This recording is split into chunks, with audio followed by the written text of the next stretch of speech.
Good morning, good afternoon, or good evening, dependent, of course, on when and where you are joining us from. This is a Day in the Life of podcast brought to you by SDR leaders of EMEA. In this podcast, we'll be speaking to various SDR leaders about their role, how they get the best out of their teams, their tech stack, and of course, any trends that we're seeing that will influence those others that I mentioned. Now, today we are joined by Catherine Olivier, Senior Director of Sales Development at Snowflake and SDR Leaders of EMEA Ambassador. Catherine, thank you very much for joining me. Did you want to take a moment to introduce yourself and tell the audience a little bit more? Yeah, sure. Well, thank you very much for inviting me to be on here, Jordan. It's a pleasure as always. Hard to add anything to the introduction you already gave me, of course. But what to say about myself? I'm one of those SDR leaders that literally grew through the ranks. I started as an SDR, tried various other things like channel sales, inside sales, etc. And landed with running SDR teams. And I've been with Snowflake since March of this year, so it's all still very new. But loving it, and it's a great team, and there's always so much movement in any SDR organization, right? And that's what keeps it entertaining. Exactly. Keeps you on your toes, for sure. Absolutely. That's one way to put it. Roller coaster, both emotional and physical sometimes. Brilliant. I guess that trying out the different sort of disciplines within sales has given you more of a sort of holistic view, and I guess influences your approach to sales development. Would that be right? I suppose that's correct. But I think it's also a great example of how people just roll into sales, right? You don't wake up one day and go, you know what, I am going to be an SDR leader when I grow up, right? It's one of those things that kind of happens. And for me, it was definitely a little bit of like a search of what do I enjoy? What am I good at? What fits my lifestyle? All of those type of things. And working in an organization that allows you to just try different roles is really, really helpful. And that's what I tell all the SDRs on my team always, you don't need to nail yourself into one direction right at the very beginning. Give yourself some time, try some things out. And sometimes it takes you in a different direction than you might have thought, right? So obviously it does help that I have done closing roles. I needed to do forecasting and all of that, have worked with partners. It all helps when you then land in a leadership role in SDR land where you have to work with all those different stakeholders. But still, it's I think the SDR role as such is still the position to be in when you have the best view of the sales organization as a whole and all the options that it gives you. Yeah, I completely agree. And just to go back to your point about it's very rare that a child goes, I'm going to go into sales. I think you'd get a few funny looks, to be fair. But brilliant. You mentioned that you have worked through the ranks. Really keen to hear a little bit more about that journey, particularly moving from an IC role into leadership. Yeah, sure. I mean, I think for me, it happened very organically, maybe without a plan even, right? It was just one of those things you're working either as an SDR or as an inside sales rep, and I just took on the newbies that came there and was in a position with a company that didn't have necessarily a very strict onboarding plan and team around it that took care of all of that. And we just took care of them, right? And we got them onboarded. And I just took those tasks on me and really enjoyed doing that. So that's kind of how that developed, where you go okay, it's one thing to get them on board and trained up, but then be the person they come to when there's issues, help them getting better, give them the tips and the training where needed as time goes on, next to doing my own role at the time. And I was like, wait a second, the hobby that I've got on the side is what I'm enjoying more than the role that I'm doing genuinely. And that was when I started actively looking for a leadership role as the next step in my career. Yeah, it's sort of like that player coach sort of analogy. And just in terms of I guess that that connection within the team, the feedback loop, that's magic, right? If you can create that within your team, perhaps there are certain people that are more inclined to leadership, but just those feedback loops, such great learning comes from it. Absolutely. Yeah. It's very, very important to have that all, again, as an organic situation in your team. You can't really force it if you want to do it right. Well, yeah. I mean, give them the tools, but you can't force anyone to be on Slack or share that insight, share those learnings. Brilliant. Were there any pieces of advice that really stick with you in relation to that move into leadership? I think I can think of two. I think the first one was definitely like, be yourself, stay authentic, right? And don't make big yourself up and suddenly become like very busy and important just because you've gotten in a different type of role. I think to work with a team like that, they sniff it out if you're pretending, right? So just really stay close to your true self, and if that's a certain quirk that you've got or very personable, etc., definitely just stick with that, and that's the way you can continue, right? Because you can't keep it up if you like play a role or some sort of thing for longer. But then another thing was like it is a step, specifically if you might maybe move up within your own organization where you have to start managing your former peers, your friends, right? It's like you can't just always be liked. It's very important that you get on with them, but it is getting that different step, right? Where you need to be ready for the difficult conversations, so you can't only do things because they will enjoy it. Sometimes you have to make decisions that are for the better of the company and the better of the team. And it's hard to then sometimes make that differentiation with the individuals that you've come to know really, really well personally. Yeah. And I guess that's a difficult line to walk, right? Especially if you have been promoted internally, you're now having to, or your reports, you've built that peer-to-peer relationship with. That leads me quite nicely on to the next question, which was just surrounding any common mistakes that you see within people that move into leadership that should be avoided at all costs. Well, one is, I think, trying to be liked too much by your team rather than being seen as the person that is now gonna tell them what to do and what not to do, right? Because generally that is what it then comes down to. But it's also that one step that you need to take is in thinking of the bigger picture, thinking of the company.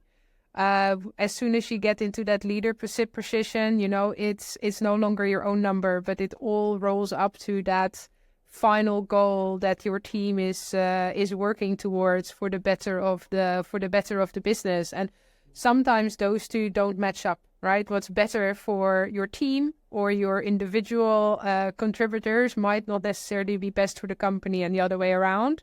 And learning very quickly how to deal with that and how to make that distinction and acting on it, I think, is quite important. Otherwise, you get stuck in like an individual contributor team type of situation, which doesn't work.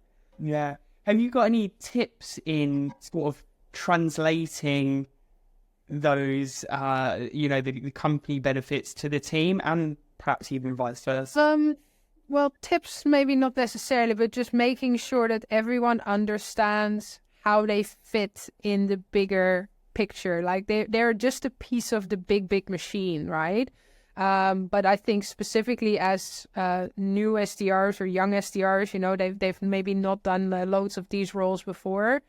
Understanding what they're doing and why it makes a difference, but why all the things that they do have different impacts on later stages in the pipeline. For instance, like what do? We book meetings, we create opportunities, but it's lovely, and I always say that, right? It's lovely if we smash our targets and book loads of meetings, but if there's no genuine pipeline coming of it, or there's loads of pipeline but none of it closes, right? Then the SDRs, even though it might not be part of their comp plan, but they should understand all those bits that come after in order to really understand what they can focus on improving on their end in order to get that final result to be better.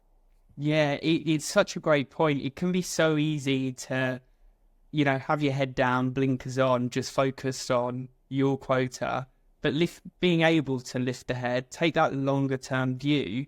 Not only is that going to benefit the organisation, but also their career prospects, right? Yeah. Because they may move into a closing role. Maybe they want to move into some form of leadership role, or maybe account management, and having that business acumen and being able to take that really rounded view is so beneficial. Nice. Are there any trends that you're seeing at the moment that are getting you excited? Oh wait, am I allowed to say AI here? It's hard, isn't it? I think that's the one, but I'll get to that in a second. Like another one that I think is definitely noteworthy is that I think SDRs are becoming more specialists, and they're really narrowing down on what they're working on. Like no more spray and pray and let's just blast everyone and anything, see what sticks and go with it. But really being customer focused, as in what is it that they need? Do I know their language? Can I talk their talk and really connect with them, in order to then actually add value, so that whatever it is that we do and that we get through, is just going that much further for the business. Yeah. So you'll have SDRs that really specialize in certain verticals or certain business processes or anything like that they can genuinely talk in depth about those things. So no more like I vaguely have an idea about what's going on, but like genuinely knowing what they're talking about to become much more of a trusted advisor. So I see like a trend toward SDRs becoming more of like a senior type of role sometimes, right? Not all the time, but definitely when you're talking about big strategic initiatives, right, that companies are running, SDRs are now going to be part of that.